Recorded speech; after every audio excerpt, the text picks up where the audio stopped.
Hello everyone, now I will show you how to set up your NETGEAR router.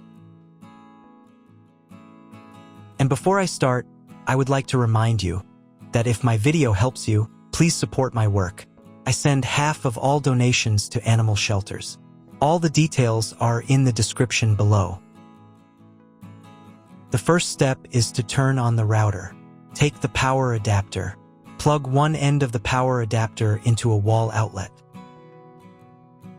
Connect the other end to the router.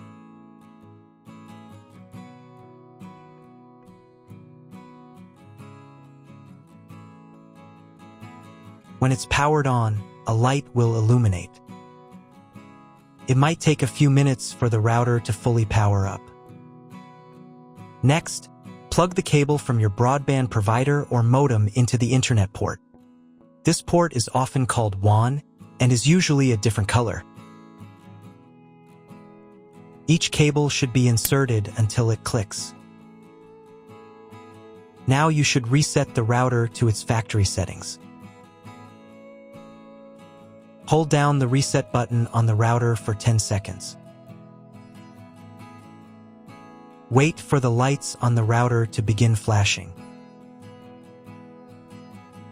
Occasionally, this button can be found inside the router casing to avoid accidental presses. Use a slim object to press it down.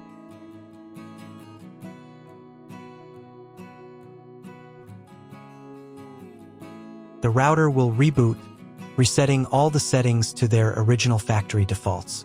Connect one end of the Ethernet cable that came with the router to an Ethernet port.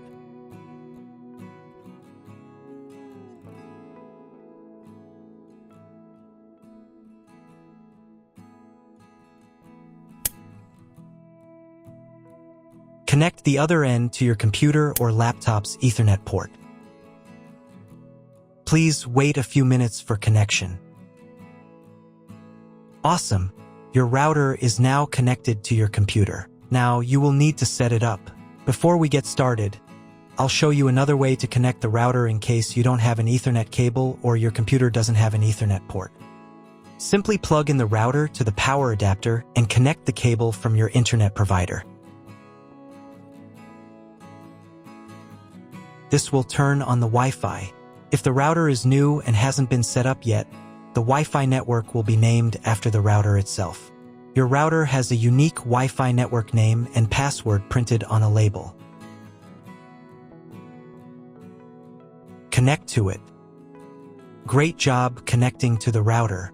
Now let's move on to the setup process. First, open your browser and go to the URL that you see on the screen. Use the address bar instead of the search bar.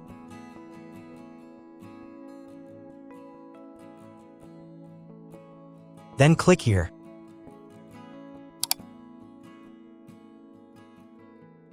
Read NETGEAR terms and conditions and click I agree button.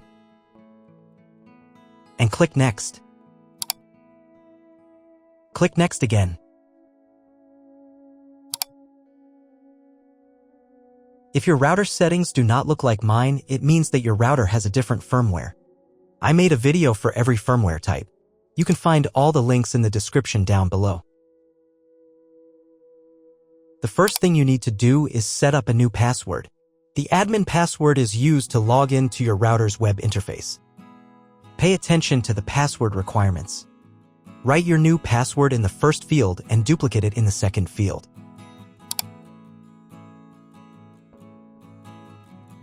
Then select 2 security questions and write answers for them. You need them just in case you need to reset the admin password in the future.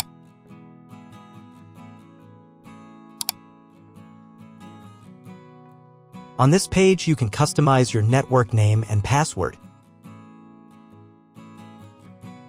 Click Next.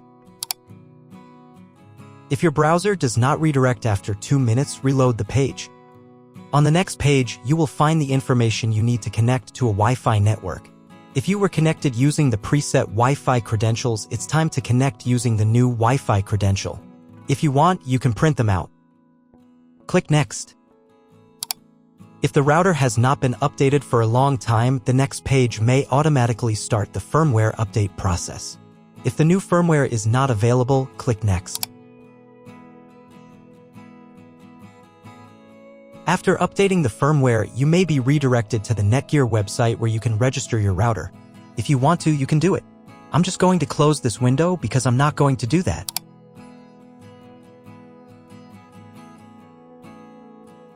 Log into the router's web interface again if you were logged out of it. Enter the standard username, admin, and password that you created a few minutes ago. Press Sign In button.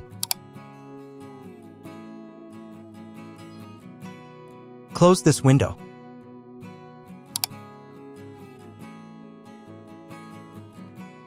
In the top right corner, you can change the language of the router's website interface.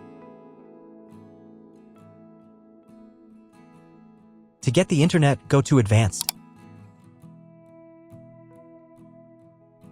Setup Wizard.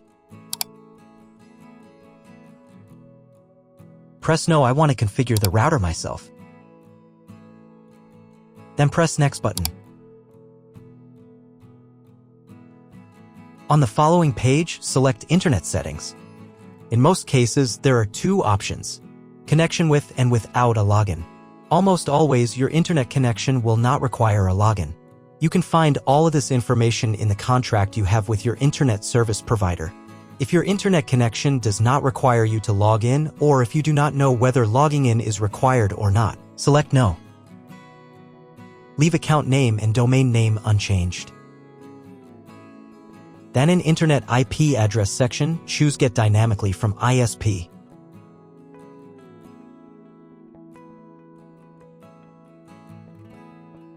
In the DNS section, select Get Automatically from ISP as well.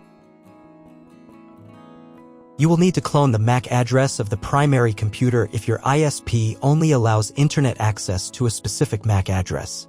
Select Use Default MAC Address. If you are not sure about these settings, check again that your settings are the same as mine.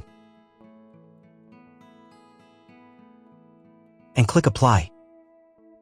In most cases, it is not necessary to clone the MAC address. But if you can't get the internet connection after quick setup, later in the video, I will show you how to clone MAC address. Now you need to reboot the router. To do this, go to the router's web interface if you were logged out of it.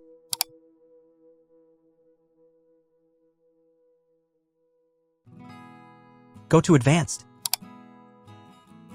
Advanced Home. Click on the Reboot button. And click Yes. After restarting, wait a few minutes and try Googling something. If it doesn't work, check all the cables. They must be connected properly. Then log into the router control panel again.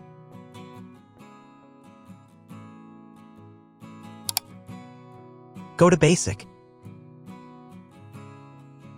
Internet. And choose Use Computer MAC Address.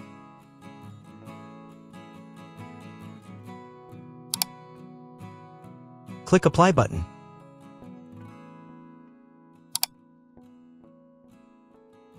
And then reboot router again.